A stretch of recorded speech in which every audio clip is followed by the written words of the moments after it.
Kyoto, the old capital of Japan, where every corner seems to whisper stories from centuries past. In just one day, we set out to experience some of its most iconic landmarks and a few hidden gems we stumbled upon along the way. We arrived early in the morning on this super cool electric streetcar. Our plan was to start our journey at Tenryu-ji Temple, a UNESCO World Heritage Site and one of Kyoto's most important Zen temples. However, we outdone ourselves for being early, and the temple was not open. Instead, we stepped into Sanshu-in Temple, a smaller sub-temple with far fewer visitors. In fact, this morning there was no one there but us.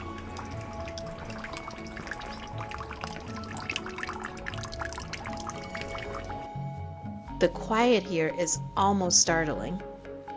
It's the kind of place where you pause and breathe and really feel Kyoto's spirit of the Zen simplicity. I study Zen Buddhism, and being here, it just makes me feel so peaceful.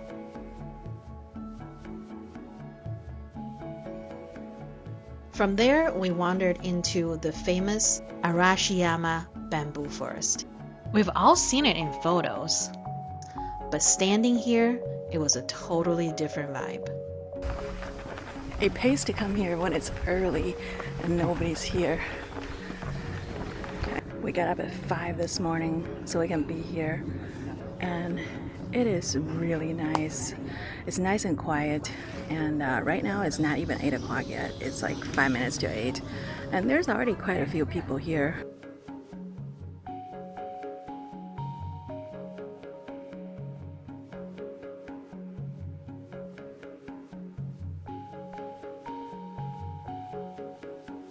After a quiet morning in Arashiyama, we crossed the city toward one of Kyoto's most iconic sites, Fushimi Inari Taisha, the Shrine of 1,000 Torii Gates.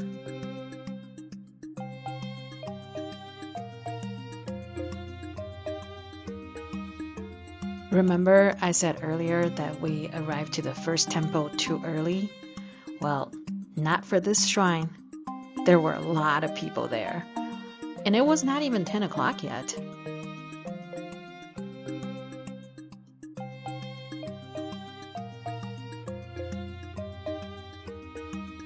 These foxes at the gates are supposed to be protectors of the shrine.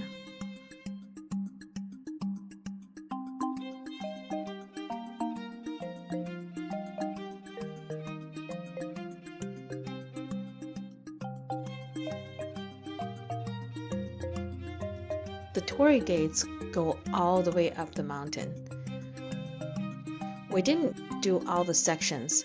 We only did about 1/3 because it was a really hot day and we also had a lot of things that we want to do after this.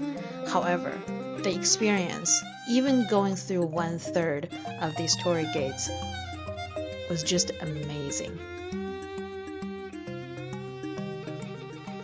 Each one of these Torii gates was donated by worshippers over the centuries, and walking through them just feel both timeless and surreal.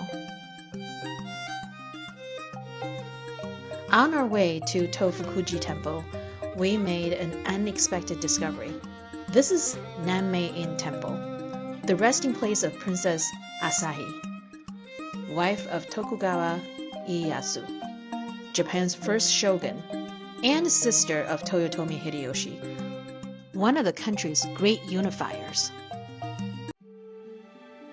We finally arrived at Tofuku-ji Temple. It is massive. The temple had huge Zen gardens, sweeping bridges, lotus ponds, and in the autumn, the place explodes with red maple leaves. And even today, on a summer day, it's just stunning.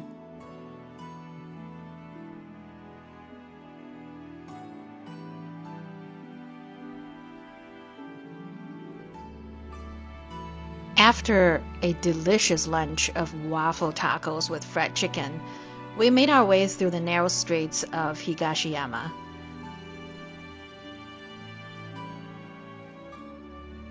Traditional wooden townhouses line the cobblestones.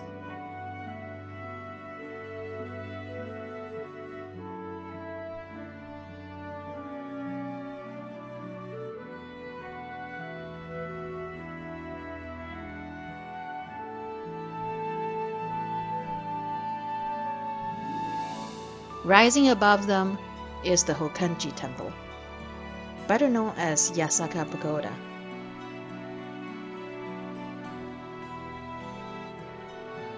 It's one of Kyoto's most photographed sites, and for good reason. The view feels like a portal into another era.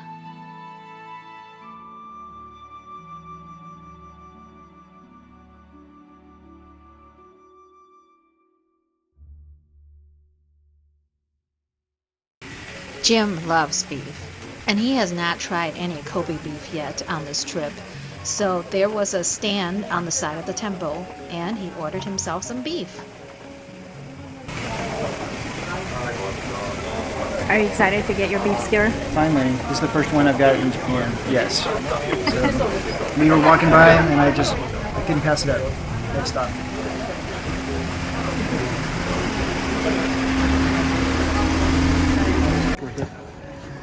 Very fatty, actually. So Really? more so than I thought it would be. Huh. Yeah. But yeah, it's good. I like it.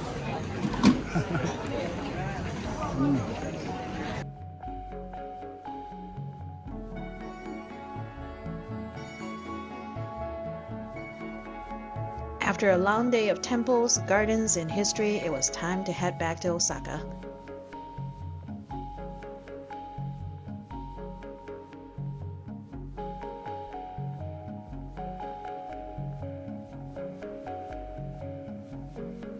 We boarded the Kyo-train Garaku, a train designed with traditional Kyoto aesthetics inside and out.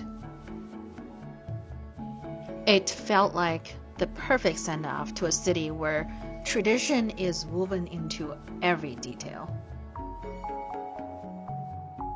One day in Kyoto can never cover it all, but that's the beauty of the city.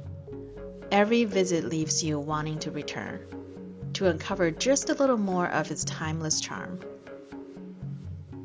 If you enjoyed this Kyoto adventure, don't forget to like, subscribe, and join us on more journeys across Japan and beyond. Until next time, thanks for traveling with us.